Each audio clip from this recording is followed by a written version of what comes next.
You don't know what you actually like anymore. You check the face before you answer. Their bad mood is your bad day. Their problem becomes your problem by morning. The door to your room had no lock. Your phone was never really yours. The diary you hid was always found. You weren't raised, you were recruited. But remember, it was always their mirror that's broken, not yours. Welcome to Shattered Mirrors. I'm Aaron. I'm not a doctor, I'm not a therapist. I'm just somebody who's lived through the experience of narcissistic abuse. I learned the hard way and I took some notes. And today we're talking about enmeshment. And if you've ever struggled to understand where they end and you begin, if you've ever sat down to make a simple decision and realised you don't know what you actually want, then this one's for you. Enmeshment is when there's no line between you and another person. No skin between you. No space. No separate self. In an enmeshment, they're fused. A narcissist doesn't want a partner. They don't want a child. They want an extension of themselves, a limb that moves when they move, a piece of themselves that does what they want and feels what they tell it to feel. And most people think enmeshment looks like love, closeness, devotion. They tell you, we're so close, we tell each other everything. But real closeness has edges. Real love can survive a disagreement, but enmeshment can't. The moment you have a different opinion, a different need, a different mood, the whole structure shakes and you get punished for shaking it. And if you grew up in this, you might not even know what your own preferences are. Your favourite food was their favourite food. Your career choice was their career choice. The friends you kept were the ones that they approved of.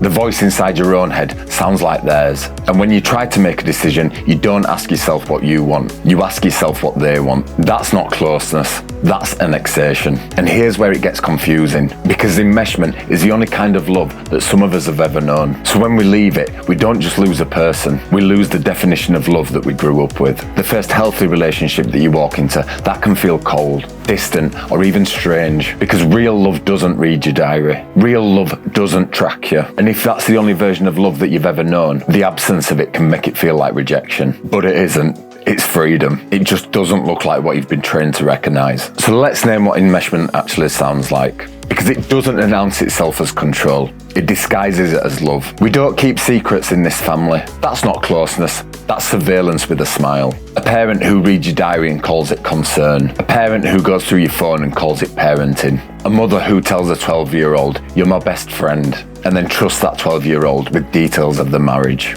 The child is no longer a child. That child is now an unpaid therapist. I gave everything up for you. You hear that line every time you try to step away. Every time you take a job in a new city. Every time you mention a partner that they don't approve of. It isn't gratitude they're asking for. It's a debt. A debt that you didn't agree to, that's got no payment terms and no end date. It's the adult who still has to ring mum every night or face a cold week of silence. The partner who has to share every password because we share one mind. The sibling who reports your life back to the rest of the family like a Sunday newsletter. It's growing up and realising you've never made a decision that hasn't been filtered through them first. Even now, even watching this. And here's the cruelest part.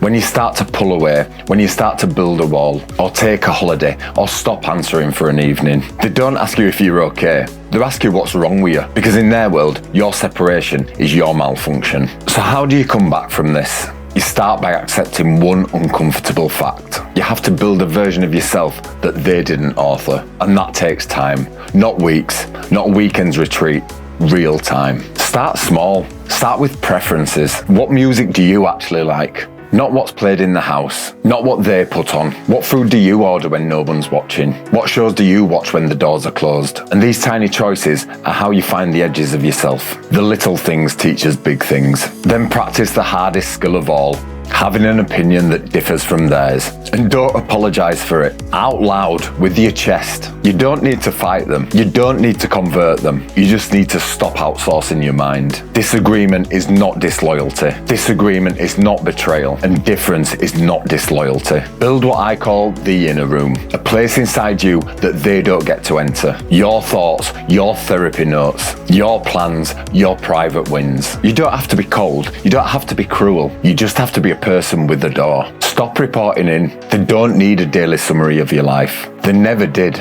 They just trained you to give one. And finally, find someone outside the system. A therapist who understands enmeshment. A friend who isn't owned by the family narrative. Someone who can reflect back the real you, not the extension of them. Because you've been looking in the wrong mirror your whole life, and it's time to find one that shows your actual face. You had a self before them. You have a self after them. You have a self despite them. You'll have a self after them. Their love had no lines, but real love does. You can have your own mind. You can have your own door. You can have your own life. You were never an extension. You were always an original.